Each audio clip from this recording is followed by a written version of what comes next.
Өзгөчө көрөрмандардын колдоосуна татыган мектеп аралык окуучулар арасындагы турнирдин финалдык беттеши болууда. Футбол боюнча бул финалдык беттешке Ош шаарынын Киров мектеби менен Ош облусуна караштуу Араван районунун Төлөн Исмаилов атындагы жалпы орто билим берүү мектебинин окуучулары кезигишти. Ал эми футболдон башка спорттук түрү боюнча баардыгынын финалдык беттештер өтүп, жеңүүчүлөр аныкталган. Ал эми бул оюн бүткөн соң баардыгынын ошол жеңүүчүлөрүнө сыйлоо, аземи, аргана сертификат, ыраазычылык барактар жана да кубоктор тапшырылмакчы. Азыркы тапта финалдык беттеш футбол боюнча кызуу жүрүп жаткан маалы.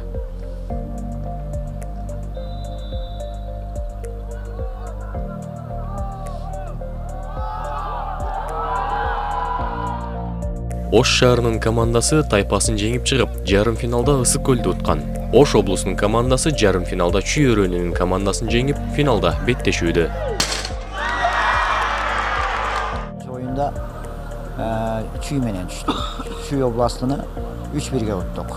Andan keyin Жаллабад менен ойнадык. Анда 3-1 менен утуп, өзүбүздүн группадан чыктык. Анан полуфинал башталды. Полуфинал булда скресный менен кетет да. Биз бул жактын кийинки группанын экинчи командасы ким экенин билген жок элек. Келди. Алар Скөл экен. Алар менен ойноп, кечээ күнү 3-0 менен утуп финалга чыктык. Чуйская область кече келди, акыркы. Ондагы 3-0 уттук. Ошо менен келдик, эми финишке келдик. Мына бүгүн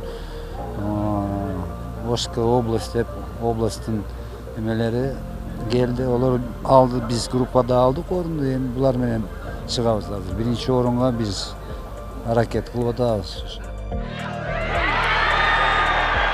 Волейбол, баскетбол түрлөрүндө жеңүүчүлөр буга чейин аныкталган. Ал эми футбол боюнча финалда Ош шаары командасы 2-1 эсебинде жеңишке ээ болду. Таазим билдиребиз, бардык организатор ушундай кылып койгон турнирибизге жакшы спортто өнүгүсүн деп. Баарын билип, слабый команда досум айткандай баарына кошуламын. Слабый команда жок болду. Баардык кыйын болду. Сентябрдан даярдап агайларыбызга баары өтө ылдый таазим беребиз. Болельщиктерге да бизге колдоп турганга баарына чоң рахмат. Мындай сезимдериңер кандай болду? Сезим өтө күчтүү. Эмне кыла албайтам. Эмне дешти да билбейм. Не можем передать словами. Это очень просто вау. Эми күтөбүз мындай турнирлер көп болсо, президентибизге да чоң рахмат кошумча эмне кылып бергениге. Иншаллах мындан да жакшы болот. Биз да аракет кылабыз кийинки жылда алышка. Былтырга салыштырмалуу быйыл балдардын дайындыгы өтө физический жагынан өтө жакшы дайынданып келишти. Деңгээлик ичинде өсүптүр балдардын. Мына 9-10 класстын балдары буга караганда уже чоң деңгээлик, уже чоң футбол ойногонго жакшы дайынданып келиштир да былтыркара.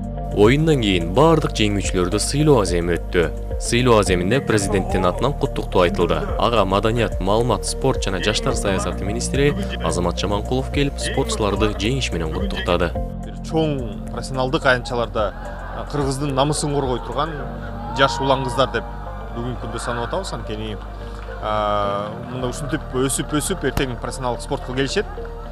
Биз мына мектеп лигасынын чемпиондорундагы дүйнөлүк мектеп лигасынын аянтчаларына да алып барганга аракет жасайбыз.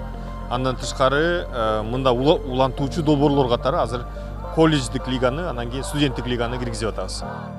Футбол боюнча 3-чү орунга 200 000 сом, 2-чи орунга 300 000, 1-чи орунга 500 000 сом акчалай сыйлык берилди. Волейбол, баскетбол оюнунан жеңгендерге да акчалай сыйлыктар каралган. Кыздарыбызга баары жагып атат, оюндар жакшы өтүп атат. Жакшы ийгиликтерге жетишип атабыз. Балдары кыздарыбыз эң негизги ыраазы. Ушул долбоордун биз мындан ары дагы уланышына, боосу бекем болушуна, анан келечеги кең болушуна биз тилектешпиз. Ардын областынан келдим, Кочкор районунан. Гимназия мектебинин Ишенал Арабаев атынан келдим. Өзүм баскетбол түрүнөн ойнойм. Азыр ошо Ош шаары утаткы деп келгем. Ош шаары утту ошо. Ош шаарын колдоп атканбыз, бир подгруппада ойногонбуз да. Ош шаарын колдоп, Ош утатты ойлогонбуз. Утту, күчтүү команда экен, жакшы даярданып келишти.